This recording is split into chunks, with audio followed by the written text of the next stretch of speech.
कि there are only two season in Canada, construction and cold. या देखो अगर आपने यहाँ का लोकल गर्लफ्रेंड बॉयफ्रेंड वाला तो आपकी मौज हो जाएगी। नेक्स्ट लेवल पे हो जाती है, no doubt. Well depends, if you are experienced और unemployed then yes for sure. क्योंकि this is one of the biggest skill in Canada.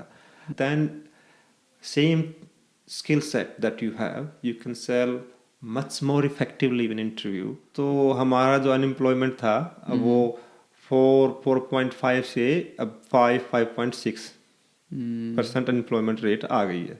जो नंबर ऑफ स्टूडेंट्स जो इनटेक ले रही है गवर्नमेंट और एज कम्पेयर टू इनका जो पीआर का कोटा है, that gap is increasing constantly.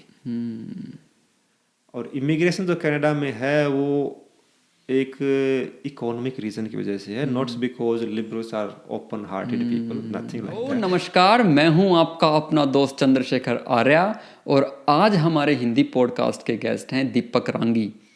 दीपक भाई ने अपनी ग्रेजुएशन इंडिया से आईआईटी से की और पोस्ट ग्रेजुएशन कनाडा में वाटरलू यूनिवर्सिटी से की। और अभी दीपक भाई एक आईटी प्रोफेशनल हैं और ओटावा जो कि कनाडा की नेशनल कैपिटल है वहाँ कार्यरत हैं, अपना काम कर रहे हैं। इस पॉडकास्ट में हमने दीपक भाई से बात की है कैनेडियन जॉब मार्केट के बारे में। ये पॉडकास्ट मुझे पर्सनली बहुत अच्छा लगा क्योंकि इतने हैवी टॉपिक को बहुत ही ग्राउंडेड और बहुत ही सिंपल तरीके से हुई बातचीत मुझे बहुत प्रैक्टिकल लगी। हमेशा की तरह हमारी कोशिश है आपके लिए ज़्यादा से ज़्यादा एजुकेशनल कंटेंट बनाने की और इसमें हमें आपकी ज़रूरत पड़ती रहेगी इसे ज़्यादा से ज़्यादा लोगों तक पहुंचाने में। अगर आपको हमारा कंटेंट पसंद आ रहा है तो चैनल को सब्सक्राइब ज़रूर कर लीजिए और अपने फैमिली और फ्रेंड्स के सर्कल के अंदर वीडियो को शेयर करना मत भूलिएगा। तो चलिए बिना किसी देरी के शुरू करते हैं आज का podcast. This is Deepak Rangi on CSA talk.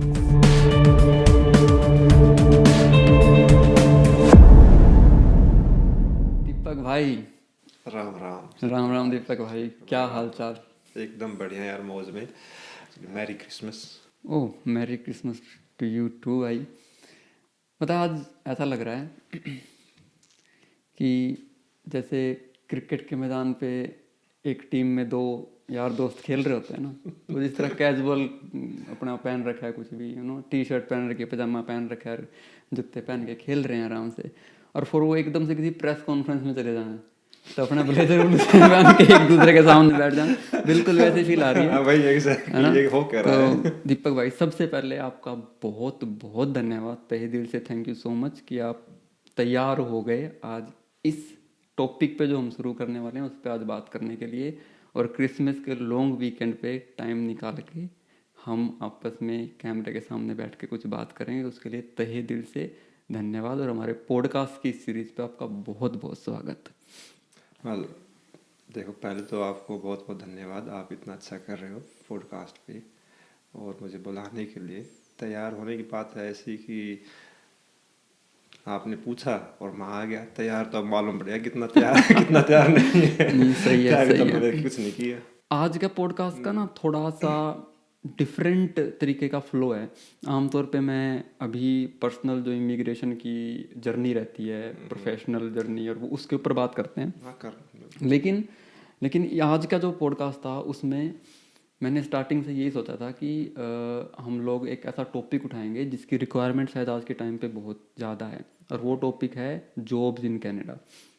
इसके ना कई सारे लेवल हैं भाई, इसके बारे में हम एक एक करके बात करेंगे। श्योर।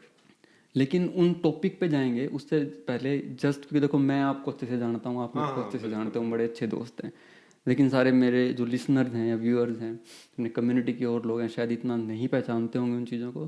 तो जस्ट शुरुआत करेंगे एक छोटे से उससे कि भाई आपकी एजुकेशन कहाँ हुई और फिर आप प्रोफेशनली क्या करते हो, आपने किस चीज़ में एजुकेशन करी और आज आपका करियर कहाँ है। बस उस शॉर्ट इंट्रोडक्शन से फिर हम अपने टॉपिक के ऊपर निकल जाएंगे। बिल्कुल। तो मैं हूँ भिवानी, हरियाणा से। वाह जी वाह। 12th तक की स्कूलिंग मेरी रही भिवानी में ही। पहले तो गांव में, फिर भिवानी में हाई स्कूल में 9th से 12th के पास। अच्छा। उसके बाद थोड़ा हरियाणा बोर्ड से थी कि 8th तक हरियाणा बोर्ड से थी। मेरी 10वीं तक हरियाणा बोर्ड से हुई है। तो मैंने याद है अपने टाइम पे तो 5th का भी बोर्ड का एग्जाम वो था। वजीफा भी लगा करता था। बिल्कुल बिल्कुल। तो बोर्ड का एग्जाम दिया हरियाणा बोर्ड का 5th तक, और उसके बाद 8th तक, सॉरी, उसके बाद फिर हाँ CIBSE में 9th से। तो वो भी एक अपने आप में एक्सपीरियंस था। 9th में मैं भिवानी गया, 8th तक हरियाणा, अपने गांव में रहना, गांव से बाहर जाना नहीं कहीं पे, और हरियाणा में ठेठ बोल नहीं। तो 9th में गया वहाँ पे। भिवानी में भी चलो ठीक है, भिवानी इतना ज़्यादा हाई फाई नहीं है, बट क्या नाम है, हलवासिया स्कूल था उस टाइम पे, थोड़ा सा हलवासिया से एडवांस, पढ़े हो? हाँ अरे अच्छा, थोड़ा सा एडवांस स्कूल था। वहाँ पे इंग्लिश बोलने वाले भी थे बच्चे, और हिंदी तो बोलते ही थे। अपनी तो भाई हिंदी भी हरियाणवी मिक्स होती थी, तो वहाँ पे हिंदी बोलते तब मतलब अलग से पहचान जाते थे कि हाँ ये वाला लड़का गांव से।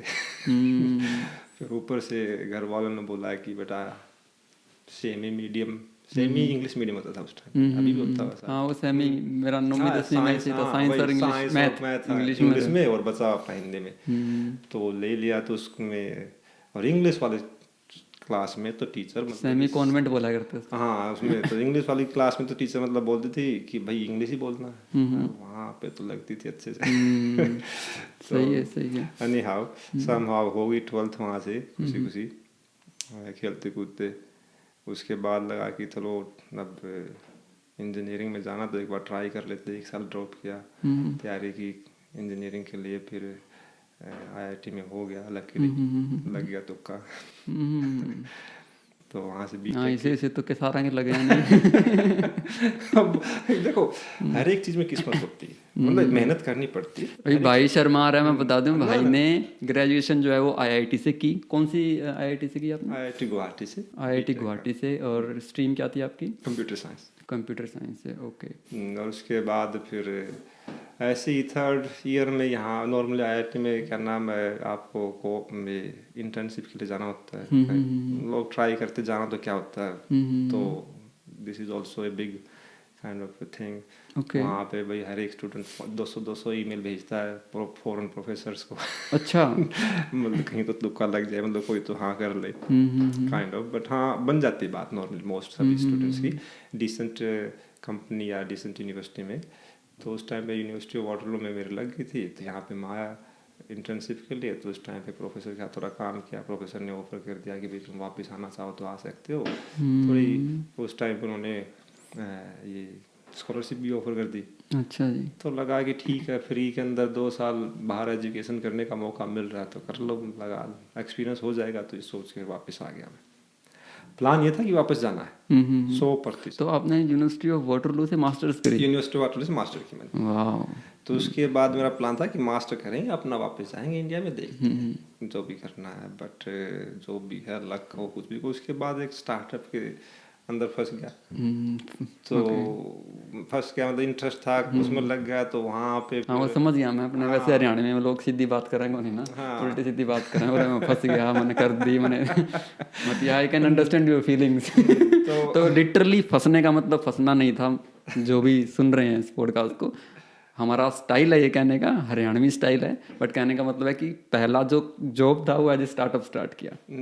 तो वो 2-2.5 साल ट्राई किया। उसके बाद चलो नहीं सक्सेसफुल रही वो। couldn't achieve the financial independence, okay. the goals. So उसके बाद फिर अब वापस जाएं कैसे। 2 साल तो यहाँ पे पढ़ाई में गुजार दिए, 2.5 साल यहाँ पे स्टार्टअप में गुजार दिए, खाली हाथ 2.5-4.5 साल रहने के बाद वापस कैसे जाए। तो चलो 1-2 साल जॉब करके निकलेंगे। तब तक क्या नाम है, मेरी PR जो पोस्ट ग्रेजुएशन वर्क परमिट था वही एक्सपायर होने वाला था। ठीक है। और PR के लिए अप्लाई नहीं किया क्योंकि वापस जाना था। तो फिर क्या नाम है, वर्क परमिट एक्सटेंड करवाया, जॉब ली।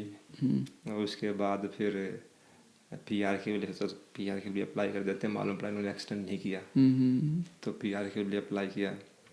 फिर क्या नाम है, ओटवा आ गए जॉब के लिए। उससे पहले किसनर वाटरलू में था सब कुछ। ओके।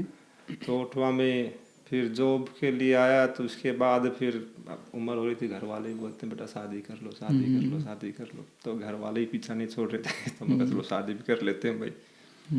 और फिर आहिस्ता आहिस्ता मतलब कि थोड़ा मजाक सा ही समझ लो, ये प्लान कुछ और था, लाइफ ने कुछ और टर्न ले लिया, तो अपना हो गए सेटल यहाँ पे ये। पर अच्छा है ओटावा सिटी, ओटावा सिटी एकदम कूल परफेक्ट, साउंड नहीं एकदम बेस्ट, हाँ इसमें कोई डाउट ही और नहीं। आईटी की तो वैसे भी लॉट्स ऑफ आईटी के अपॉर्चुनिटीज। यहाँ कनाडा अपना वन तो अभी कौन सी कंपनी में काम कर रहे हो? अभी QNX।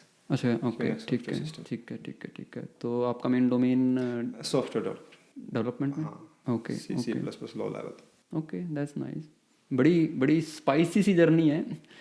सच बताऊं तो मेरे दिल के अंदर ऐसे उबर उबर के सवाल आ रहे हैं इस जर्नी को लेके, बट मैं अपने आप को रोक रहा हूँ कि इस चीज़ पे हम कभी और बात कर सकते हैं शायद। तो आज का मैं टॉपिक डिस्क्लोज करता हूँ कि हमने बोला था कि जैसे हम जॉब्स की बात कर रहे हैं, अच्छा, कि जो न्यू कमर जाते हैं ना, आपको भी पता है आप भी एज ए न्यू कमर आए थे, बट आपके शायद सर्कमस्टांसेस थोड़े से अलग थे, लेकिन मोस्टली जो भी पढ़ने आता है तो सबसे पहले वो पार्ट टाइम जॉब के लिए जाता है भाई, स्टडीज़ के साथ। भाई देखो, मोस्टली लोग बोलते हैं कि हर किसी का फाइनेंशियल बैकग्राउंड एक जैसा नहीं होता है, तो किसी को यहाँ पे जॉब करनी पड़ती है, पैसा कमाना पड़ता है।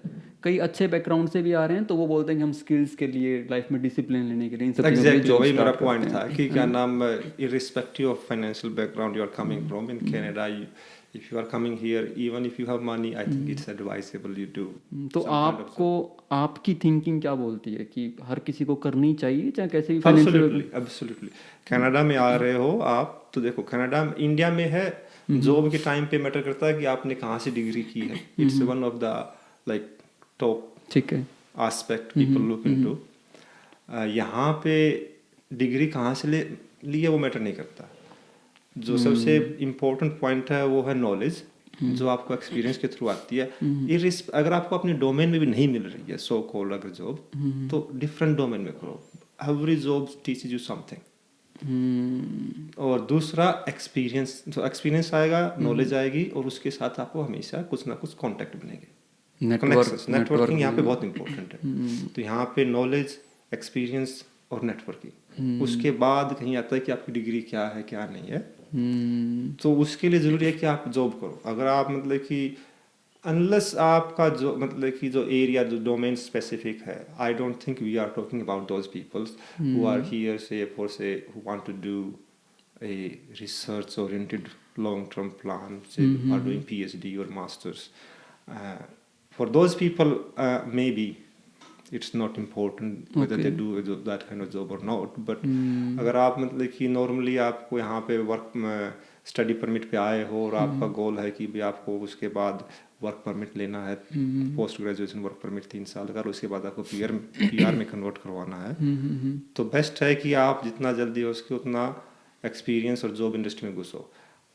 ये एक्चुअली टू बी ऑनेस्ट मेरे पर्सनल पॉइंट्स बताता हूँ, जैसे कि मुझे स्कॉलरशिप मिल गई थी मास्टर के टाइम पे। ठीक है, ऐसा कोई नीड नहीं हुई कि भाई हाँ मैं जॉब करूँ। नहीं, मैंने इंटर्नशिप की, क्योंकि प्रोफेसर के पास मतलब थोड़ा काम लोड, वर्कलोड ज़्यादा था। उसने बोला कि आई एम स्पॉन्सरिंग, कोई ज़रूरत नहीं इंटर्नशिप जाने की, let's continue the research work. Okay, तो मैंने इग्नोर कर दिया, ठीक है। तो सर्कमस्टेंशियल है वो चीज़ें कि अगर हाँ, सर्कमस्टेंशियल था। मुझे मतलब कि ज़्यादा इंटरेस्ट भी नहीं था, यहाँ पे वर्क एक्सपीरियंस लूँ, मुझे लॉन्ग टर्म में स्टे करने का इंटरेस्ट नहीं था। तो giving all those point I ignored that. But जब मैंने 2.5 साल बाद मतलब कि अपने स्टार्टअप के 2.5 साल बाद मैंने कोशिश की जॉब लेने की, सो I was having tough time because of the reason that I did not have any experience, which was rare actually for this job market। कि भी आपने पोस्ट ग्रेजुएशन कर ली है, उसके 2.5 साल हो भी गए हैं, आपके पास पर से कोई भी इंडस्ट्री लेवल की कोई बड़ी एक्सपीरियंस नहीं है। तो वो थोड़ा मतलब सरप्राइजिंग था, और उसके चलते मुझे काफ़ी मतलब कि थोड़ा स्ट्रगल फील हुई थी उस टाइम पे।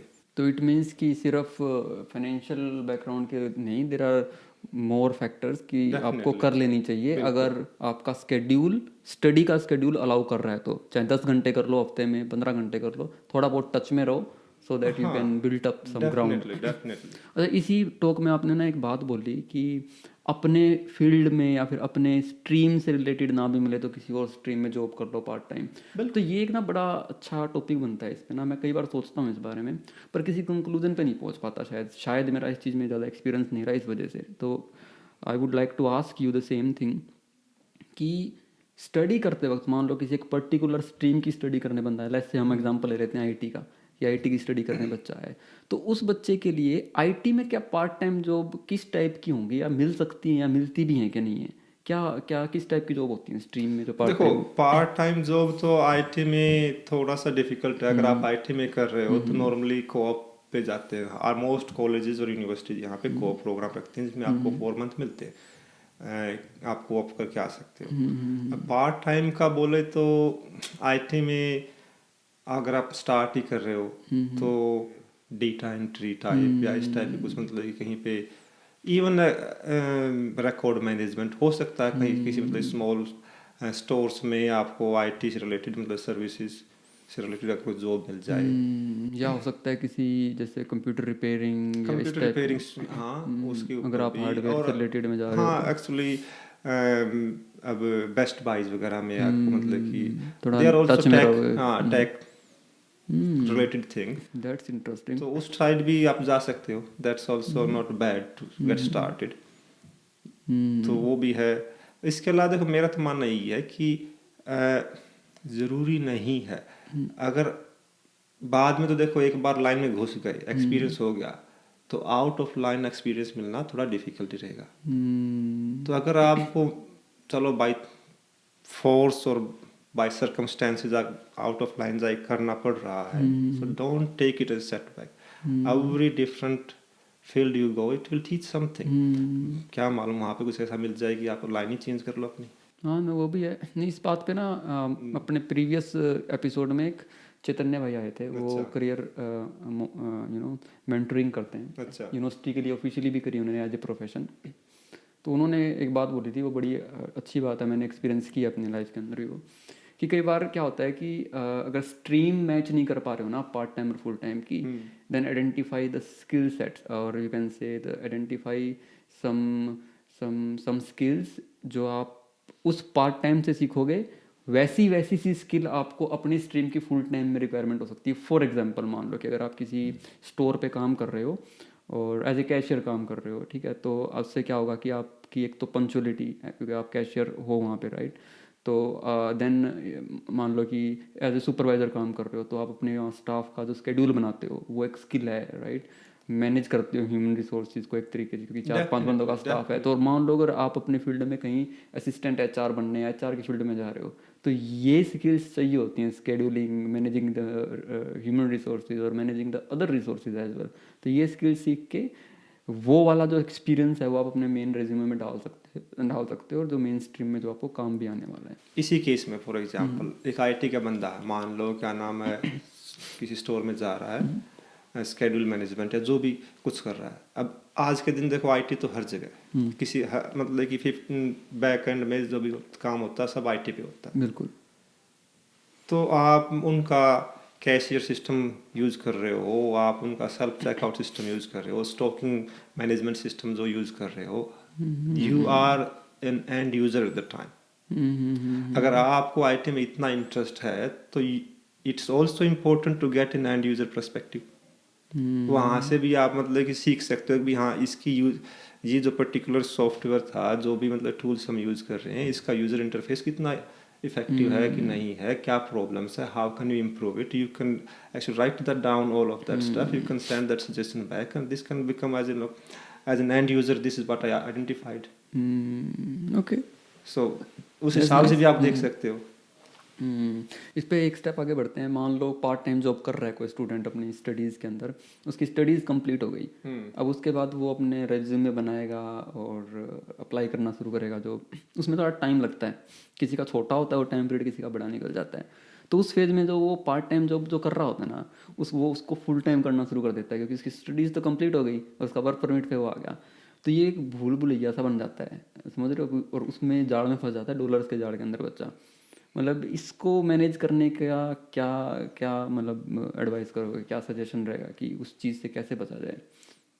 कहीं ना वो बच्चे के कंफर्ट में एक बात आ जाती है कि जब मैं पैसे तो कमा ही रहा हूँ तो वो फुल एफर्ट्स ना लगाता नहीं है। मतलब मेरा पर्सनल एक्सपीरियंस है, जब नहीं मैं तो बच्चों से देखो बात ह्यूमन करता हूँ ना। नेचर ही है, ह्यूमन नेचर सबके होता है, इसमें कुछ वो नहीं है। एक बार अब लोग जॉब ज्वाइन कर लेते हैं 5-6 साल, उसके बाद वहाँ पे टिक जाते हैं। तो उसके बाद मान लो मैं अगर 1-2 महीने आप स्ट्रगल करोगे थोड़ा, मतलब कि आउट ऑफ कंफर्ट जोन आओगे तो अच्छी जॉब मिल सकती है आपको, you can upgrade yourself, but people don't do that because human nature. Most time conditions की वजह से लोगों का नाम और एक्सटर्नल प्रेशर्स की वजह से क्या नाम मूव करना पड़ता है, otherwise people will continue in their soft domain और what ever comfort domain.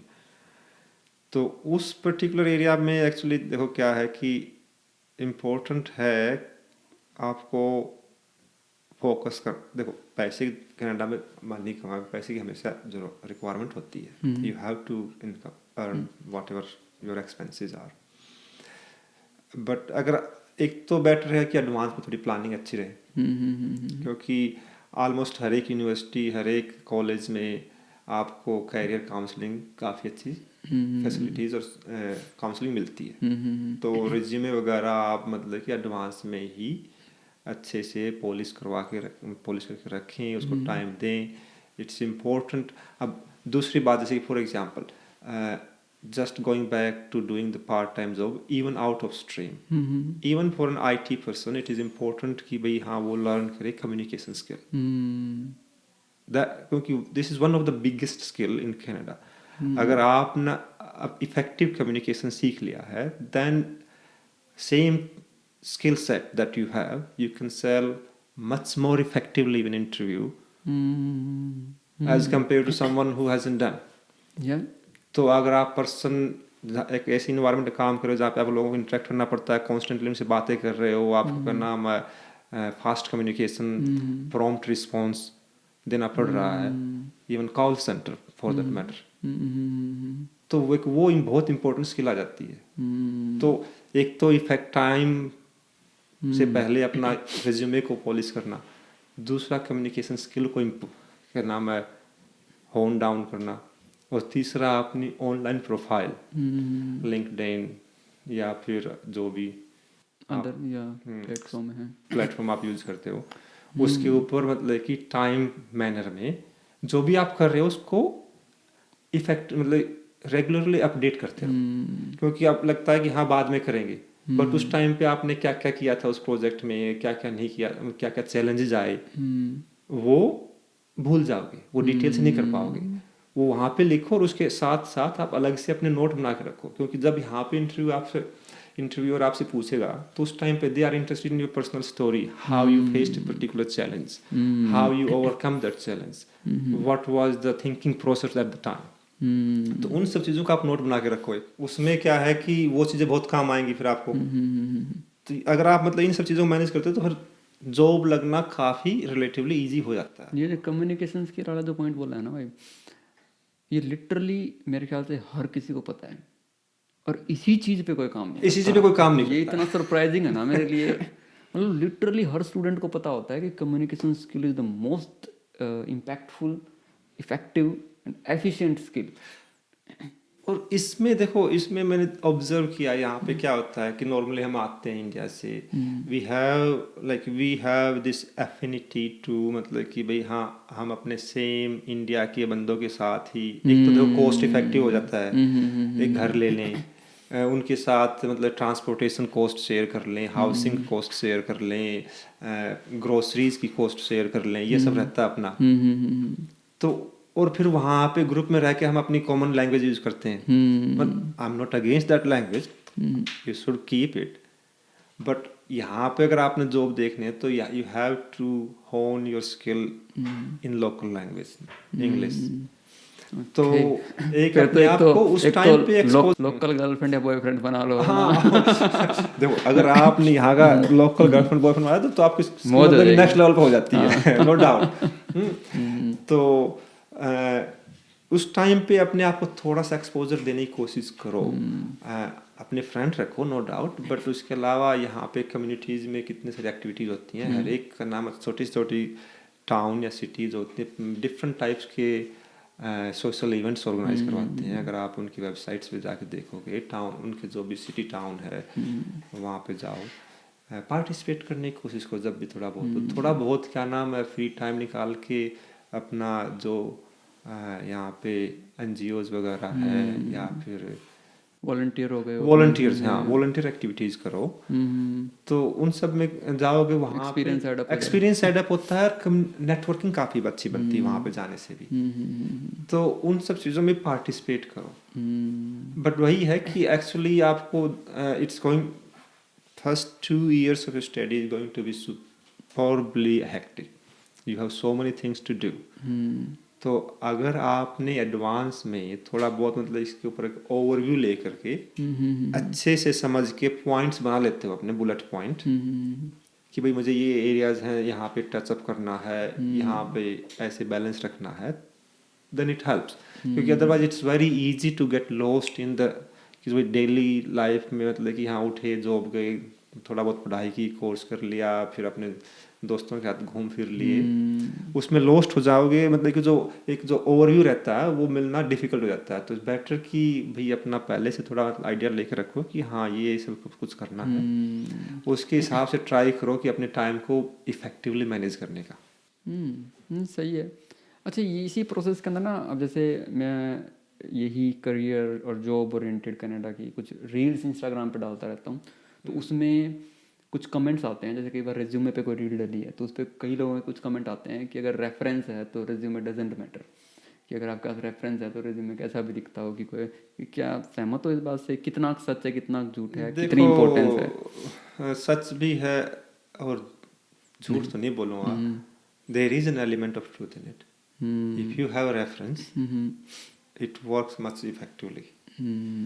But that doesn't mean कि if you have skill, then skill will not outshine the reference. If you have skill, people will be behind you.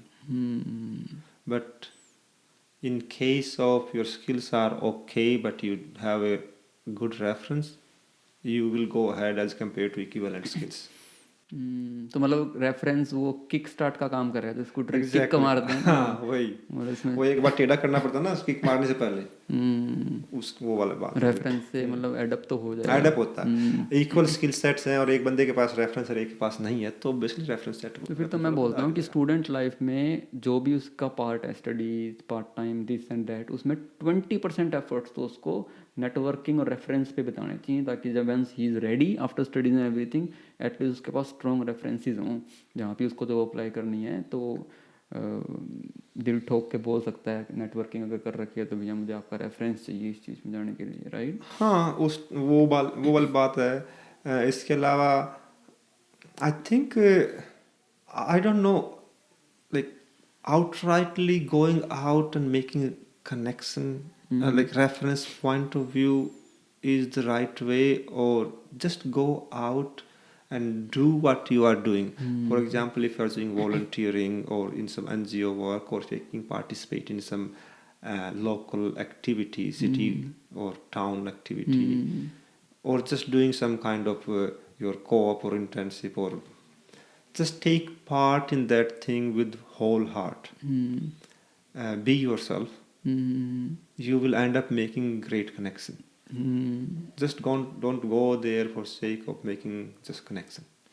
That may be a little bit shallow one. हाँ, अगर starting से आपने ये show कर दिया कि मैं तो सिर्फ नेटवर्किंग आपसे रेफरेंस लेने के लिए कर रहा हूँ, तो एक्सपीरियंस पर्सन तो पहचान लेंगे ना उस बात को. Exactly. तो मतलब कि go out and whatever you are doing, just do it with wholeheartedly. Try to be there. Whatever you are doing, you will end up making good connection, no doubt, without a doubt. एक ना चीज़ होती है, जब हम experience हो जाते हैं ना, 5-10 साल निकल के, जैसे ग्रेजुएट हुए, यूनिवर्सिटी से निकल गए, 5-10 साल आगे चले गए, काम करने लग गए, अब हमें कुछ चीज़ें समझ में आने लग जाती हैं कि उस टाइम हम ये करते तो ये चीज़ अब ऐसी ईजी हो जाती, राइट? तो आप अपने प्रोस्पेक्टिव से, क्योंकि 10-1 साल का एक्सपीरियंस तो आराम से हो गया होगा आपका, राइट? तो आपको क्या लगता है कि एक जो स्टूडेंट जो कॉलेज से निकलता है या यूनिवर्सिटी से निकलता है, तो ऐसी कौन सी 2-3 बातों का, बिल्कुल यूँ पिन पॉइंट बातों का ध्यान रखे जिससे उसके जो 10% चांसेस ज़्यादा हो जाएं जॉब मिलने के, पर कुछ परसेंटेज उसके बढ़ जाएंगे, कि जो गलती उनको नहीं करनी चाहिए और जो आमतौर पे वो गलती करते हैं? कुछ ऐसी चीज़ें याद आ रही हैं तो वो शेयर करो, अच्छा लगेगा. यार देखो, अब डिपेंड करता है काफ़ी. We are talking about vast streams of people here. But in general speaking, I think एक पॉइंट तो ये है कि देखो, ओवरऑल मैं जितने लोगों से मिला ना, अमूमन सब के, मतलब मोस्टली सब के सब को ठीक ठाक जॉब मिल जाती है, ऐसे कुछ बात नहीं है. तो एक तो ठीक है, अगर आपने प्रोएक्टिव रह करके मतलब कि अच्छी नेटवर्किंग की है, अपने रिज्यूमे को स्किल्स को एक्सपेंड किया है, सब कुछ एक्सपीरियंस लिया है, एक्सपीरियंस तो आपको जॉब लग जाएगी नो डाउट। बट अगर आप किसी भी रीज़न से उन सब चेकलिस्ट को नहीं कंप्लीट कर पाए वो तो भी इतना मतलब कि स्ट्रेस लेने से कोई सॉल्यूशन नहीं होगा। Don't panic, don't be stressed at that moment. देखा मैंने लोगों को क्या नाम है स्ट्रेस में आकर के पीपल फिर वो डूइंग गलत कदम की तरफ भी चले जाते हैं, ऐसे हाँ बहुत रॉन्ग सारे स्टेप्स। इश्यूज। तो have patience and try to seek help. There are lots of like जहाँ से भी आए हो, अब अपने हरियाणा का नेटवर्क है, हरियाणवी ग्रुप का है, इंडियन लोगों का नेटवर्क है, इसके अलावा आपके कॉलेज की कम्युनिटी होगी या लोकल मतलब सिटी लेवल पे भी कोई ना कोई हेल्प होगी। और यहाँ तो ट्राई टू सीक हेल्प, मतलब स्पीक आउट। ओके। ये नहीं कि अंदर अंदर बैठे हो अपने ऊपर मतलब इतना ज़्यादा प्रेशर डाल के टेंशन लेके बैठे हो, वो मत करो। जितना जल्दी उसके try to seek out. If you are feeling lost, if you are not able to make sense or not making progress, seek help. Talk about it openly as soon as possible. नहीं तो- ये अच्छा pointer है। Actually लोग यही गलती कर बैठते हैं, वो इतना ज़्यादा घुस जाते हैं उस स्ट्रगल के अंदर, वो अपना नेटवर्क एक्सपेंड करने की बजाय वापस श्रिंक कर शल देते में हैं, घुस जाते हैं, श्रिंक actually, कर देते हाँ, हैं सारी shield कर चीज़ों लेते को। हैं, प्रेशर में आ जाते हैं, पीयर प्रेशर में आ जाते हैं। तो उसके बजाय try to talk out, seek help. एक तो ये है। दूसरा, अगर आपके पास टाइम है, मान लो आप आज से 1 साल बाद आपको जॉब मार्केट में एंटर करना है, तो obviously you have try to build an overview, like try to see yourself where you want to go. Try to speak with people who are there. Wherever you get a chance remotely somehow, try to speak with people, and people love to share about their journey. If you go out and ask honestly, even a random person, you came to know, okay, he's working in particular XYZ company, अगर उसके अगर उसके पास जाओ, अगर पूछोगे हाँ भाई मुझे भी हाँ पे इस डायरेक्शन में करियर में आगे बढ़ना है, कैन यू से give me some tips how you reach there, what's the way, they will love to share something with you. बिल्कुल So बिल्कुल। try to find out, and then once you have the pointers कि भी हाँ ये steps चाहिएंगे, try to make a road map and work on it. Okay okay, make sense. अच्छा, इसको थोड़ा सा डाइवर्ट करते हैं इस बात को। कैनेडियन जो भी जॉब मार्केट है उसके बारे में बात करते हैं करंटली, मतलब किस टाइप की चल रही है। देखो, हुआ और हल्ला बहुत मचा हुआ है कि कैनेडियन क्या, मेरे हिसाब से तो पूरे वर्ल्ड की बात करें तो ग्लोबल जॉब मार्केट जो है वो हिली हुई बता रहे हैं, because of the recession, economy downfall and all. तो इस बवंडर को एक बार साइड में रख के पर्सनल एक्सपीरियंस की बात करते हैं। भी आप अभी आईटी प्रोफेशनल काम कर रहे हो आईटी कंपनी में, राइट? आपको अपने प्रोस्पेक्टिव से क्या लगता है कि मार्केट में क्या बदलाव आया है? डाउन है तो कितनी डाउन है, और कितना फ़र्क जो उसका फ्रेशर्स की मार्केट के ऊपर पड़ रहा है फिलहाल? देखो, मार्केट तो पहले कंपेयर में डाउन है, नो डाउट। जब हमारा लॉकडाउन हुआ कोरोना वायरस के चलते, उस टाइम पे there was quite a big hype कि going forward everything is going to be online, meeting, shopping, grocery, everything is going to go online. तो उसके चलते क्या नाम है, जितनी भी आईटी कंपनी थी डिफरेंट लेवल के ऊपर, they were over staffing people, they were projecting a different level of growth, they were projecting different level of numbers. उसके बाद स्लोली 1-1.5 साल के बाद things started opening, people started going back to normal life, people returning to office. तो उसके बाद आ कि हाँ, those were projections were incorrect obviously, and as a result people, IT company particular, had to make adjustment. तो there works, I think almost, for example in US, big tech company, there was significant employees reduction. Canada में भी reduction हुए हैं. सो उस time पे जैसे 2022 वगैरह में 2021 2022 में तो they were hiring like you have done somewhere degree, just you have a degree in IT somewhere, whatever it is, we will hire you. Come, we will hire you. Employees were demanding salary. They were getting multiple कौन से year offers. की बात कर रहे हो? ये 2021 के and से कोविड के बाद की बात हाँ है. Just 2022 में इवन 2020 के एंड से ही स्टार्ट हो गया था ऑलमोस्ट. ओके. तो उस टाइम पे तो देखो अलग लेवल था. IT particularly, all other sectors were impacted at that time. They were laying off, or as long as government was paying to keep the employees, they were keeping but not hiring anymore. IT sector was booming at that time. वो फिर बाद अब last year से almost 2023 के starting से the shift balanced back. So IT was laying off, tourism, hotel management, ये बढ़ गया. they were hiring. Construction तो एकदम से बढ़िया चल रही थी. एम्प्लॉयमेंट के पॉइंट ऑफ व्यू से अगर आपको कनाडा की पर्टिकुलर इस जॉब मार्केट की बात करनी है तो I think there is no better than construction. I don't think Canada में job they have this joke in Canada कि there are only 2 seasons in Canada, construction and cold. Yeah. तो that's right. हमारे अपने पिछले एक podcast में ना Yemen भाई आए थे, वो कंस्ट्रक्शन में काम करते हैं, तो उन्होंने भी ये बात बोली थी कि it use not to be that hot stream construction, लेकिन आज के टाइम पे अगर बात करें तो बहुत ज़बरदस्त तरीके से बढ़ रही है. इसमें बहुत सारी opportunities it is going to be because there is no other option. क्योंकि बोल रहे उनका कहना था कि जिस देश के अंदर जनसंख्या बढ़ती है, जब ह्यूमन रेजिडेंट्स बढ़ रहे हैं, तो वहाँ आपको रिसोर्सेज चाहिए इन टर्म्स ऑफ इंफ्रास्ट्रक्चर. चाहे वो रोड बने, चाहे वो स्ट्रीट्स बने, चाहे वो कॉलोनीज बने, हर कुछ कंस्ट्रक्शन से हो गई है. Hospital, everything connected to college, university, नई रिटेल आउटलेट्स, नए मॉल, सब कुछ बनेंगे. Everything connected to construction. तो ये एक अच्छा टॉपिक है कि अगर किसी का मन किसी पर्टिकुलर स्ट्रीम पे नहीं जमा हुआ है तो वो कंस्ट्रक्शन में अपना इंटरेस्ट जोड़ सकता है, उससे उसकी करियर पॉसिबिलिटीज ज़्यादा है. उसके बाद सेकंड जो evergreen demand always going to be is medical. Medical में we are way under staff, so huge shortage of medical staff, be it nurse or even dentist.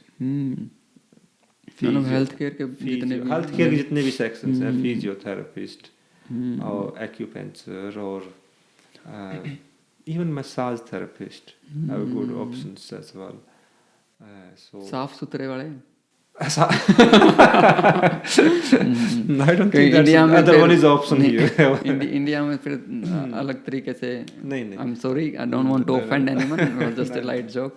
Yeah, it's a very respected profession. It is quite a respectful profession here. तो उस sector में भी काफी मतलब की demand है, and it is going to continue. उसके बाद I think these are अगर आपने तो बोला कि भी अगर आपका माइंड सेट नहीं है already and if you have option then I think construction में तो जैसे फॉर एग्जांपल ओंटारियो गवर्नमेंट है, they are giving you money to get skills.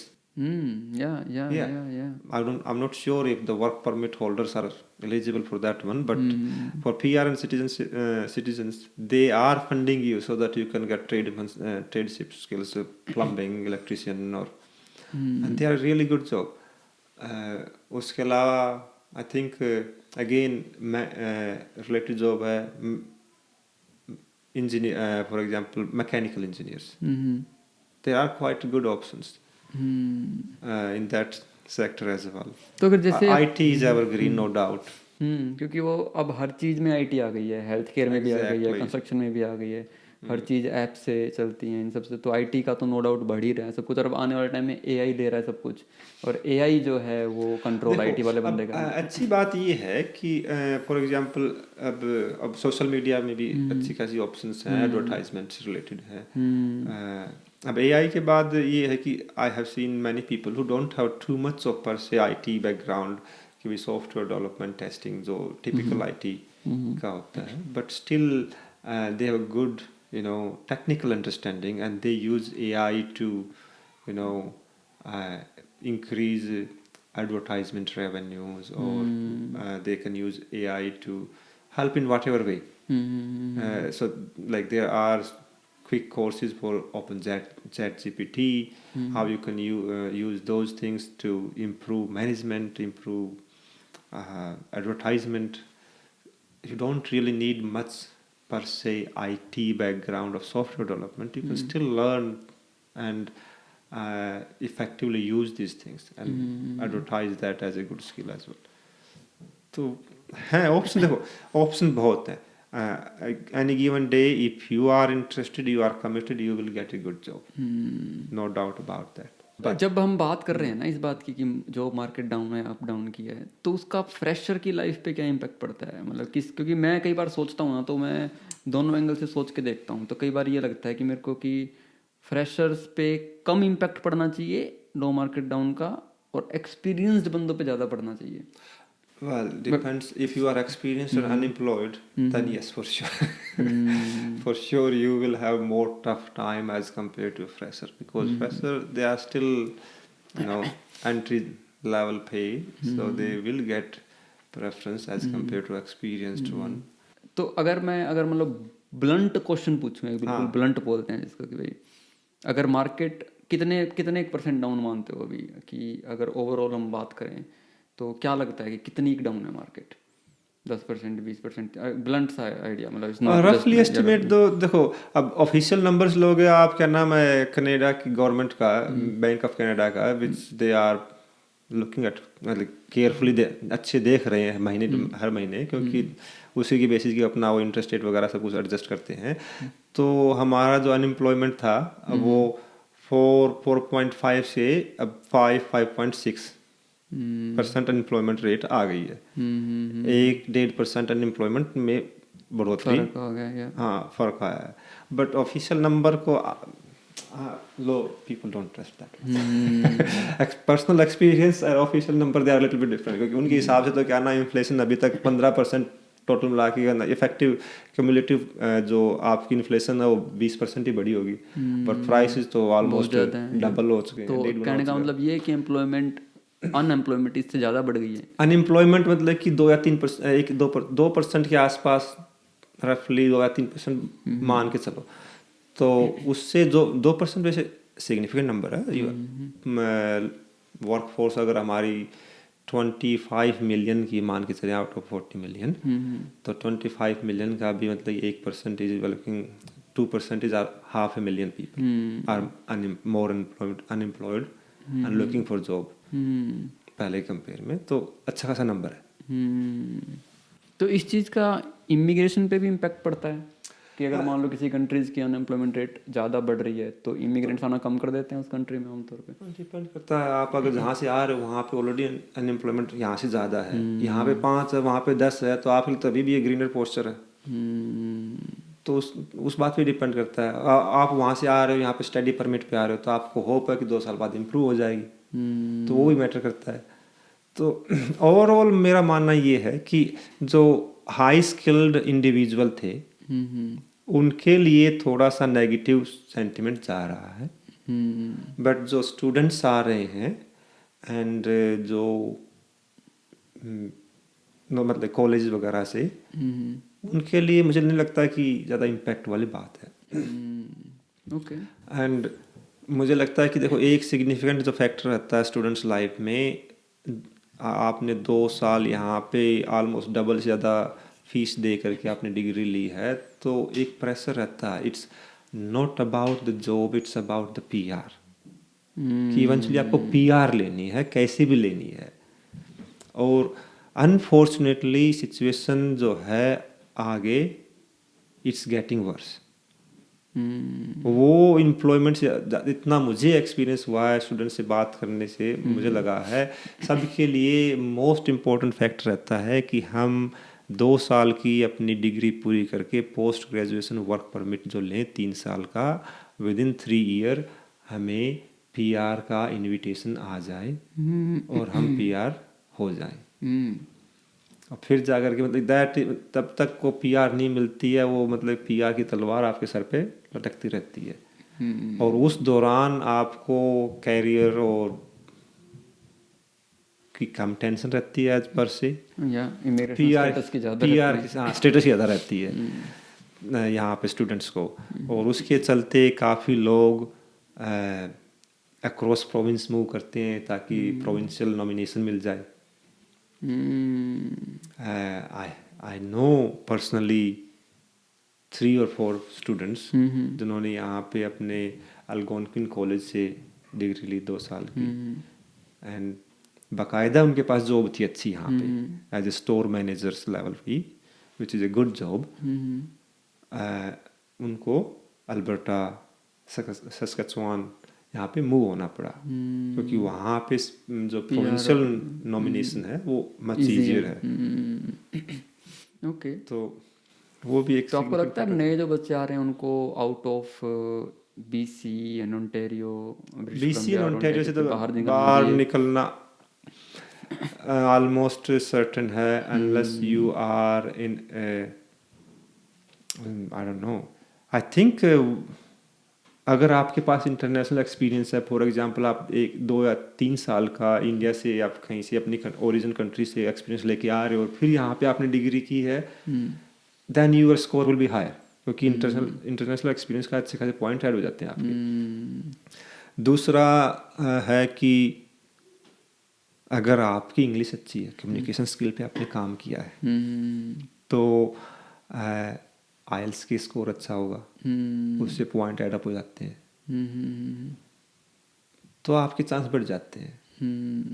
अगर otherwise most likely you will have to move out unfortunately. मुझे ऐसा लगता है कि सिर्फ इमिग्रेशन स्टेटस नहीं, बहुत सारे ऐसे फैक्टर हैं जिसके तहत अब इन 2 स्टेट से ना बाहर निकलना चाहिए। जैसे कॉस्ट ऑफ लिविंग के अगर कॉस्ट ऑफ लिविंग विदाउट ऐसे ऐसे प्रोविंस बैठे हैं जहाँ पर इवन आपको फर्स्ट होम लेने की डाउन पेमेंट जो है वो भी गवर्नमेंट स्पॉन्सर कर देती है। आई डोंट नो, जो घर यहाँ पर 8-8 लाख के 9-9 लाख के मिलियन के हैं वो अभी भी वहाँ 3 या 4 लाख में मिल जाते हैं, राइट। इन्फ्लेशन जो है वो इतनी हाईली इम्पेक्टेड नहीं है, कंपटीशन इतना हाईली वो नहीं है।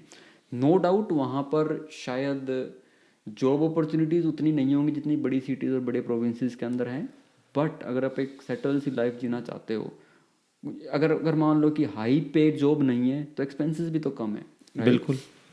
तो सर्टेन आने वाले टाइम के अंदर लोगों को, अभी मैं ट्रेंड भी देख रहा हूँ, लोग डायरेक्टली स्टूडेंट्स जो आ रहे हैं ना वो इन स्टेट्स के अंदर, प्रोविंसेस के अंदर उन्हें जाना स्टार्ट कर दिया है। Alberta is highest, showing highest population growth across all the province, significantly increase हो रही है। वहाँ पे भी अब एक्चुअली हाउसिंग शॉर्टेज आ गई है, रेंटल कॉस्ट सबसे ज़्यादा वहाँ पे इंक्रीज है, तो वो है। उसके अलावा देखो इंडिया से लोग आ रहे हैं, अपने स्टूडेंट्स हर स्टेट में मिलते हैं, ऐसा कुछ नहीं है कि नहीं मिलते, बेनिफिट है ना। वी आर कमिंग, मतलब कि ऐसी जगह आपके लिए तो सब कुछ नया है, तो ओंटारियो का नया हो या अल्बर्टा का नया हो या फिर बिल्कुल पीआई का हो, क्या फर्क पड़ता है? अनटिल अनलेस आपकी कोई फैमिली यहाँ रहती हाँ, हो, तो अलग बात है। अगर आपका कोई परमानेंट सॉलिड कनेक्शन नहीं है, आप नई इन्वायरमेंट में आ रहे हो, तो रादर चूज इन्वायरमेंट दैट यहाँ पे आपको सक्सेस की अपॉर्चुनिटी ज़्यादा है, चांसेस ज़्यादा है। ओके, अच्छा, ओवरऑल इन सब फैक्टर को भी सोचते हुए, सब कुछ देखते हुए, क्या लगता है कि जो नए बच्चे अभी तैयारी कर रहे हैं यहाँ आने की, उनको क्या एडवाइस है? आना चाहिए या क्या सिचुएशन, मतलब कि अपना पर्सनल एक्सपीरियंस क्या बोलता है इस चीज़ को? आना चाहिए नहीं आना चाहिए वो तो मैं नहीं बोलूँगा, वो तो देखो पर्सनल डिसीजन है, और जो लोग तैयारी कर रहे हैं वो आएंगे, उसमें ऑप्शन मिल गया तो मेरे कहने से नहीं तो टाल करने, कोई मना करने, चेंज नहीं करने वाला। बट ओवरऑल मानना यही है कि देखो कंपटीशन ज़्यादा है अभी एज कम्पेयर टू बिफोर, तो there will be much more, मतलब चैलेंज जो है वो कहीं ज़्यादा रहेगा एज कम्पेयर टू जो आप सोशल मीडिया पे और या फिर आपके जो किसी रिलेटिव के बच्चे ने या किसी कज़न ने आपको बताया है, उस लाइफ जो है उससे ज़्यादा डिफ़िकल्ट हो सकती है। तो उस माइंडसेट के साथ आओ, विदाउट एनी डाउट। दूसरा, जो नंबर ऑफ स्टूडेंट्स जो इनटेक ले रही है गवर्नमेंट और एज कंपेयर टू इनका जो पीआर कोटा है, that gap is increasing constantly. तो जो पीआर जो पहले ऑलमोस्ट एक श्योर शॉट होता था कि भी आप स्टूडेंट बन के आगे 3 साल का वर्क परमिट मिला और उसके बाद आपको somehow you will get PR without a doubt, वो सर्टेनिटी जो है उसके वो कम हो गई है।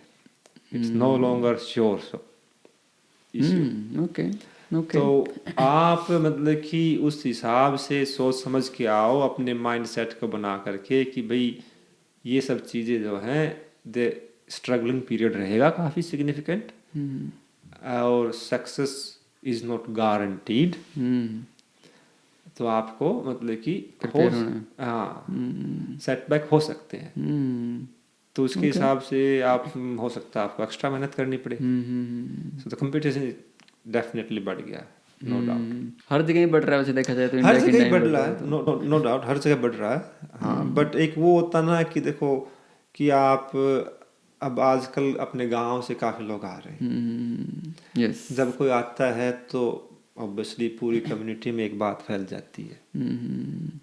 All the sudden you have a huge pressure कि भाई हाँ अब वापस नहीं जा सकते, या फिर एटलीस्ट एक certain level of financial target को अचीव करके, या फिर कि भाई अपनी पीआर ले करके दिखानी है। वो मतलब कि एक जो बर्डन जो हो जाता ना, वो बहुत ज़्यादा डिफिकल्ट। हाँ, नहीं तो वो लगता है तो घर वापस चले गए इस सिचुएशन के अंदर तो कहेंगे बढ़िया है चौधरी। हाँ वही एग्जैक्टली, अपने गांव वाले तो ठोक देते हैं फिर वो नहीं, ये आपने एक अच्छा पॉइंटर और एक अच्छा टॉपिक यहाँ छेड़ा है। हालांकि we are moving very fast toward the end of podcast, तो मैं क्विकली एक दो क्वेश्चन करूँगा so that we will wind it up this talk. ये जो गांव वाला टॉपिक छेड़ा है ना, जो ये पंजाब वाली जो सिनेरियोज थे ना, जो ट्रेंड था, हालांकि वैसे तो देखो देसी भाषा में बोलें तो उसको बीमारी बोलते हैं। हाँ, बीमारी। हाँ, वो अब हरियाणा में घुस गई फैल गई है ना, कि भाई अपनी ज़मीनें बेचो और वो पैसा बच्चे पे लगा के बच्चे को फ़ौरन भेज दो। इसके ऊपर कुछ टिप्पणी है, मतलब कि क्या फील होता है ये चीज़ें सोच के आपको, क्या सिचुएशन है ये, या कितनी सही है कितनी गलत है? कोई सजेशन इस चीज़ के अंदर कि एटलीस्ट कोई मेजर गलती करने से बच जाए उस चीज़ के अंदर? मेजर गलती देखो, अब इंडिया में बोलने को तो देखो कह सकते हैं कि भाई ऐसा मत करो, या फिर अपना मतलब कि सब कुछ दाव पे ना लगाओ, दाव पे मत लगाओ। बट ये बोलना आसान है, बट जब आप एक पर्टिकुलर सिचुएशन में होते हो, आपके पास ऑप्शन है नहीं बहुत ज़्यादा, तो कभी कभी खेलना ही पड़ जाते हैं। मतलब ऐसी चाल आपको चलनी पड़ सकती है, नो डाउट। बट थोड़ा सा एक यही रहा कि दूसरों की बात सुन के दूसरे को कॉपी करने के लिए सिर्फ और सिर्फ उस बेसिस के ऊपर अपना डिसीजन मत लो। थोड़ा अपना अंदर झांक के देखो और देखो कि तुम कितने इंडिपेंडेंट हो। क्योंकि यहाँ पे जो बंदा इंडिपेंडेंट है, इंडिपेंडेंटली सोच सकता है, इंडिपेंडेंटली अपना मतलब कि थोड़ा बेसिक रिसर्च करके लर्न कर सकता है, अपने आप को सेल्फ मोटिवेट कर सकता है, तो वो स्किल्स बहुत ज़रूरी हैं। अगर आपको लगता है कि वो सब कुछ आप कर सकते हो, then take a risk. Otherwise just कि हाँ भाई ये फलाने का लड़का गया था आज वहाँ पे लाखों कमा रहा है, तो वो अपने आप में इनफ रीज़न नहीं है यहाँ आने का, और certainly not enough to sell everything. Exactly, क्योंकि मुझे ऐसा लगता है कि ना ये लैक ऑफ अंडरस्टैंडिंग है, इसको लैक ऑफ अंडरस्टैंडिंग बोलूँगा मैं। क्यों, क्या होता है कि उनको ये लगता है कि मैंने अगर ये 20 लाख रुपए या 25 लाख या 30 लाख रुपए लगा के मेरा बच्चा बाहर भेज दिया तो वो सक्सेस हो गया, सक्सेसफुल हो गया वो, राइट। ये गैप है बहुत बड़ा अंडरस्टैंडिंग के अंदर। इसको ऐसे समझें देसी भाषा के अंदर, ये 20-25 लाख रुपए लगा के आपने उसकी सिर्फ फ्लाइट की टिकट कराई है, एरोप्लेन की टिकट कराई है, दैट्स इट। और कुछ भी नहीं गारंटी नहीं है, चाहे आपने वो पैसा कहीं भी लगाया हो, किसी भी तरह किया हो, कंसल्टेंसी में लगाया हो, LMI लिया हो, स्टडी पे लगाया हो, कहीं भी कुछ भी करा हो, बट वो बेसिकली ओवरऑल आपने बस उसके एक प्लेन की टिकट कराई है और उसको दूसरे देश में भेजा है वो रुपए लगा के, उसको वो सारी मेहनत स्टार्टिंग से करनी पड़ेगी, जॉब लेने मेहनत की तो मतलब सब स्टार्ट कुछ। होती है 20 लाख लगाने के बाद, मतलब कि एक्चुअल वर्क तो उसके बाद स्टार्ट होता है। एग्जैक्टली, चाहे उसने आगे वहाँ जाके कोई धंधा करना है 2-3 साल बाद तो पैसे चाहिएंगे, अगर उसने जॉब लगनी है तो उसको पूरी मेहनत चाहिएगी। पर वहाँ बैठे माँ बाप को ये लगता है कि अभी 20-25 लाख लगाती है, छुट्टी हो गई और ये अपना एक सीधा 1.5-2 लाख का आदमी बन जाएगा, महीने का आदमी बन जाएगा हमारा बच्चा। तो ये जो लैक ऑफ अंडरस्टैंडिंग है ना, तो ये बिल्कुल खराब कर रहा है काम ये खराब कर रहा है। और दूसरी पॉइंट मतलब जो यहाँ पे आने के टाइम पे देखो, जहाँ पे भी इस टाइप की अपॉर्चुनिटीज होती है ना, वहाँ पे by default there is always possibility of scam. तो स्कैम वाला एंगल बहुत ज़रूरी है। अगर आपको कोई someone is trying to tell you something, मतलब कि भाई बहुत ही अच्छी, impossible to be true type से ऐसी बात बोल रहा है कि एकदम मतलब कि हाँ जाओगे रेस्ट करोगे, इस टाइप की बात हो रहा है, डेफिनेटली पॉसिबिलिटी है कि स्कैम है, क्योंकि ये सच्चाई नहीं है। ये जान, अगर आपको आपका एजेंट या जो भी जिसके थ्रू आप कॉन्टेक्ट है वो बोल रहा है ये सब कुछ, हाँ, तो एटलीस्ट इफ नॉट 3 और 4, एटलीस्ट 2 इंडिपेंडेंट सोर्सेज से अपनी इन्फॉर्मेशन, कम से कम 2 इंडिपेंडेंट सोर्सेज से अपनी इन्फॉर्मेशन हासिल करो। हो सकता है तो 3, मिनिमम 3 डिफरेंट पॉइंट्स जिनका कोई कनेक्शन नहीं है आपस में, उनसे अपनी इन्फॉर्मेशन लो और फिर अपना क्या दिमाग लगा देखो कि भाई हाँ कौन कितनी बात क्या सच्चाई है, कितना गहरा पानी है, क्या हो रहा है। एक बंदे के कहने पे अपने फाइनल डिसीजन, एक एजेंट पे कहने पे अपने फाइनल डिसीजन मत लो। वो सब का अपना कमीशन भी होता है, क्योंकि इंडिया में इतने सब लोग बैठे हैं, कमीशन होता है यहाँ की यूनिवर्सिटी के साथ टाई अप कि इतने स्टूडेंट भेज देंगे तो तुम्हें इतना कमीशन मिल जाएगा, XYZ। ऐसे फ्रॉड वाले लोग बैठे हैं जो क्या नाम है फर्जी डॉक्यूमेंट्स बना के भेजते हैं, यहाँ पे कितना बड़ा केस हो चल रहा है अभी ऑलरेडी वो वाला। और गवर्नमेंट यहाँ पे एक थोड़ा सा नॉट सो पॉजिटिव एटीट्यूड आया हुआ है लोगों में अभी, due to housing shortage, due to increasing cost of living, कि भाई immigration is reason to blame, so government will be strict going forward. तो जो लैक्स एटीट्यूड था वो नहीं रहेगा फ्यूचर में। आई एम हैप्पी कि आपने टॉपिक छेड़ा, क्योंकि वाइंड अप करने से पहले लास्ट 10 सवाल मेरा इसी के ऊपर आने वाला था कि अभी कल ही एक वीडियो रिलीज हुआ है गवर्नमेंट ऑफ कनाडा का किसी ऑफिशियल का, जिसमें वो बोल रहे हैं कि 2024 से अब रेस्ट्रिक्शन लग जाएगी नंबर ऑफ स्टूडेंट वीजाज और नंबर ऑफ वर्क परमिट जो अब कैनेडियन गवर्नमेंट ऑफर करने वाली है, उस पर रेस्ट्रिक्शन लगानी शुरू कर दिया। Number of students who will able to convert into PR, that's also going to go down. तो अब इसमें मजेदार बात क्या है कि ये है कि अभी तो ये लिबरल की गवर्नमेंट ही चल रही है फिलहाल, तो अब आने वाले 1-2 साल में तो हो सकता है उससे पहले भी हम एक्सपेक्ट कर रहे हैं कि गवर्नमेंट चेंज होगी और बहुत ज़्यादा चांसेस हैं, बहुत ज़्यादा चांसेस हैं, आई डोंट नो कि कंजर्वेटिव भी आ सकती है। तो इसके ऊपर थोड़ा विचार डालो कि अगर कंजर्वेटिव आ जाती है, लेट्स अज्यूम, तो क्या चेंजेस इमिग्रेशन के अंदर मतलब कि एक्सपेक्टेड हैं? देखो कंजर्वेटिव अगर आ जाते हैं तो एक तो जो कुछ लूप होल्स हैं इमिग्रेशन सिस्टम्स, कनाडा की इमिग्रेशन सिस्टम में, जैसे कि LMI का है, there is a significant loophole, people are exploiting, मतलब लोग उसका काफ़ी फ़ायदा उठा रहे हैं। अनडिजर्विंग कैंडिडेट्स को पैसा, इंडिया से पैसा लेकर के यहाँ पे बुला रहे हैं, उनको LMI की बेसिस फिर यहाँ पे वो लोग क्या नाम है जैसे तैसे अपनी अब्यूज़ कर रहे हैं। तो अब्यूज़, जो सिस्टम अब्यूज़ हो रहा है उसके ऊपर तो पाबंदी लगेगी फॉर श्योर, स्ट्रिक्टनेस आएगी, विच इज जो ऑनेस्ट इमिग्रेंट हैं उनके लिए अच्छी बात है। ओवरऑल नंबर्स के ऊपर कितनी कमी आएगी देखो बोलना डिफिकल्ट है। मैं ये नहीं कहूँगा कि क्या नाम है सेम नंबर कंटिन्यू होंगे, रिडक्शन की पॉसिबिलिटी सिग्निफिकेंट है, बट आज के दिन मान लास्ट ईयर 1 मिलियन लोग इमिग्रेंट हुए थे, इस ईयर अभी तक ऑलरेडी मिलियन से ऊपर जा चुके हैं। अब तो चलो एंड ही होगी शायद दिस टाइम लास्ट क्वार्टर में, लास्ट 3 महीने के अंदर भी हमारे पास ऑलमोस्ट 480,000 इमिग्रेंट्स आ गए थे। तो दिस ईयर तो हमारे पास मतलब कि I think it will 1.5 million और समथिंग। तो सेम नंबर जो प्रोजेक्टेड ग्रोथ थी लिबरल के हिसाब से तो और भी बढ़ने वाले थे नंबर, बढ़े तो बिल्कुल भी नहीं होंगे, कुछ घटने के चांसेस हैं। और इमिग्रेशन जो कनाडा में है वो एक इकोनॉमिक रीजन की वजह से है, not because liberals are open hearted people, nothing like that. उसका इकोनॉमिक रीज़न है, they want to increase the population, they want to increase the reduce the working age of the country. तो उसके reason की वजह से है, इनको benefit होता है। बट तो मैं नहीं, I don't expect numbers to decrease too much, but they will not continue to increase. मेरा तो यही मानना है। और तो देखो कोई स्ट्रिक्ट रूल्स सुनने को मिल सकते हैं, जैसे मुझे याद है जब मैंने यूके से पढ़ाई की थी 2008 में, तब उन्होंने HSMP बंद कर दिया था, हाईली स्किल्ड माइग्रेंट परमिट। यानी क्या होता था, स्टडी करो 1 साल की यानी 2 साल की स्टडी करी, आपको 3 साल का वर्क परमिट मिलता, 2 साल का वर्क परमिट मिलता था, उसके बाद आपका 5 साल का HSMP लगता था, उसके बाद आप सिटीजनशिप की तरफ जाते थे। तो उस दौरान उन्होंने वो बंद कर दिया। और फिर जब मैं वहाँ से वापस गया इंडिया 2011 में, तब उन्होंने पोस्ट स्टडी वर्क परमिट बंद कर दिया 2 साल का। पहले HSMP बंद किया, फिर वर्क परमिट बंद कर दिया, पढ़ो और वापस देश चलो अपने। कुछ ऐसे कुछ देखो मुझे लगता नहीं है कनाडा वांट्स टू, मतलब कनाडा की डिज़ायर है कि अपनी पॉपुलेशन को इंक्रीज करे, और उनको ज़रूरत है कि मतलब कि भाई अच्छे स्किल्ड लोग आएँ और स्टे करें, नो डाउट। मतलब इनको नहीं है कि भाई कोई ऐसी कोई प्रॉब्लम है।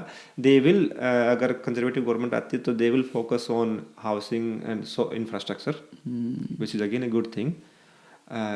But as such the total number of PR they are going to issue that will go down slightly, but expected नहीं है कि बहुत ज़्यादा चेंज होगा। हाँ, जितना मैंने सुना है इनकी पॉलिसीज़ का अभी तक ज़्यादा क्लैरिटी नहीं है, बट जितना समझ में आ रहा हो ये है कि उनको फोकस्ड इमिग्रेशन करवाना है। जैसे for example people in the domain of medical, जहाँ पे जॉब शॉर्टेज है, targeted immigration, they want targeted immigration, they don't want general purpose. तो वही फ्रूटफुल होने वाला है और वही सिग्निफिकेंट होगा। हाँ, अच्छी बात है। People who have construction background, I think they might get good more priorities.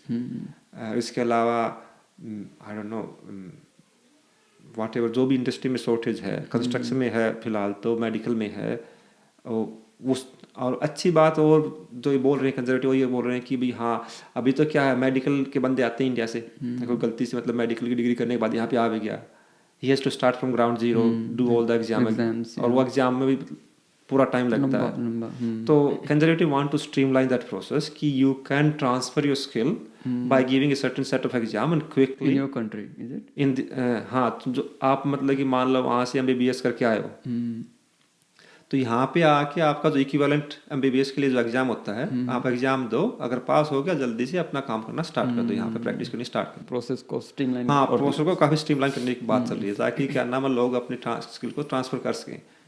अभी आपने देखा होगा कभी कभी कि भाई यहाँ से इंडिया से डॉक्टरी करके आए यहाँ पे फॉर वॉट एवर रीजन, और यहाँ पे टैक्स चला रहे हैं, ये काम नहीं रहे मेरे साथ, और इधर क्या नाम मेडिकल में कमी है। ऐसे तो क्या नाम है, मैं भी जाता हूँ यार हॉस्पिटल, कोई तोड़ू डॉक्टर तो नहीं मिलते हैं, अपने लोकल डॉक्टर ही देखते हैं। अपन ले वो थोड़ा था पड़े ना, तो हाँ भाई, ऐसा काम तो अपने इंडिया वाले भी कर ही लेंगे, थोड़ा बेसिक बता दोगे तो, ऐसी बात नहीं है। बिल्कुल बिल्कुल। तो वो सब चीज़ें पॉसिबिलिटी हैं, और डेफिनेटली जो अब्यूज़ हो रहे हैं इमिग्रेशन के, there will be more strict checking कि भाई हाँ फ्रॉड वीज़ा स्टडी परमिट लेके नहीं आ रहे हो, वो सब चीज़ों में क्या नाम इम्प्रूवमेंट होगी। But overall immigration will continue, may not increase, but it will continue for sure, I think. वाह, मज़ा आया दीपक भाई, इट्स इंटरेस्टिंग टॉक्स। और इसको और आगे ब्रेक डाउन करके और मैं एडवांस करियर की टॉक्स करेंगे। आज बेसिक सा बनाने की कोशिश थी कि बिल्कुल ग्राउंड लेवल की चीज़ें, ऐसी चीज़ें जो लोगों को याद है, but it's like a knock लोगों को याद दिलवाना की चीजें आपको पता है। बात जो आपने डिस्कस की सब मतलब ऐसी बातें, कॉमन बातें हैं जो बस उनको याद कर लो, अवेलेबल हैं, याद कर लो यार, बस उनको एक रिवाइज करना है। तो अच्छा लगा। तो ये था आज का पॉडकास्ट। दीपक भाई कैसा लगा आपको? बढ़िया था यार, मुझे तो पॉडकास्ट ऐसा कुछ लगा ही नहीं, नॉर्मल बातें जो करते हैं। यही खूबसूरती है पॉडकास्ट की कि आपको 10-20-30 सेकंड बाद भूल जाते हो कैमरा माइक। वही लग रहा था कि ना मैं 15-20 मिनट हुई है, बट हो सकता पूरा घंटा, ऑलमोस्ट घंटा हो गया। और वही तो आज के पॉडकास्ट में टाइम देने के लिए भाई एक बार फिर से बहुत बहुत धन्यवाद। एंड बी प्रिपेयर्ड कि हम और डीप बातें करेंगे इसके बारे में, जो कि स्ट्रीम स्पेसिफिक रहेंगी। एंड आई वांट कि एक एपिसोड हम बिल्कुल और बिल्कुल सिर्फ और सिर्फ IT की बातें करें उसके अंदर, और एक पॉडकास्ट के अंदर हम बात करेंगे सिर्फ और सिर्फ स्टार्टअप्स की, कि जब एक एज ए स्टूडेंट आप स्टार्टअप लेने जा रहे हो तो आपकी जर्नी कैसी दिखती है, ताकि आप थोड़ा जान पाओ कि क्या ये सही तरीका है या थोड़ा ब्रेक दे के आपको स्टार्टअप लेना चाहिए, इन सब चीज़ों के बारे में बात करेंगे अपने एपिसोड के अंदर। तो इसी के साथ आपका बहुत बहुत धन्यवाद मेरे भाई, आपको बहुत जल्दी फिर से मिलेंगे। Thank you very much for inviting. या सो गाइज, ये था आज का पॉडकास्ट दीपक रांगी भाई के साथ। बड़ा अच्छा लगा मुझे अच्छा इसलिए भी लगा कि हम इस तरह की बातें जो हैं वो ऑफ कैमरा बहुत कम करते हैं। दूसरे एंगल में मैं बोलूँ तो अगर जो बकर बीप वाली बातें होती है वो ज़्यादा होती है हमारी। बट आज जो हमने बातें की वो सच में ऐसी बातें थी जो हर एक उस इंसान को सुननी चाहिए जो कनाडा आने की तैयारी में है या कनाडा आ चुका है और अपना करियर बनाने की इनिशियल स्टेज के ऊपर है। ये सारी की सारी बातें उनके लिए एक रिमाइंडर का काम करेंगी और एक हेल्दी रिमाइंडर का काम करेंगी, जिससे आपका करियर जो है थोड़ा सा फास्ट ट्रैक पे आ सकता है। अब आपको पता है कि आपको क्या करना है। इस पॉडकास्ट को ज़्यादा से ज़्यादा लोगों तक पहुंचाने के लिए आप इसको अपने फैमिली और फ्रेंड्स के व्हाट्सएप ग्रुप में शेयर कर दीजिए। अगर आपको हमारे पॉडकास्ट पसंद आ रहे हैं तो इसको लाइक करना मत भूलिएगा और चैनल पे सब्सक्राइब विद बेल बटन दबाना मत भूलिएगा। हमारी इन्हीं बातों के साथ मैं आज के हमारे पॉडकास्ट को यहीं विराम देता हूँ।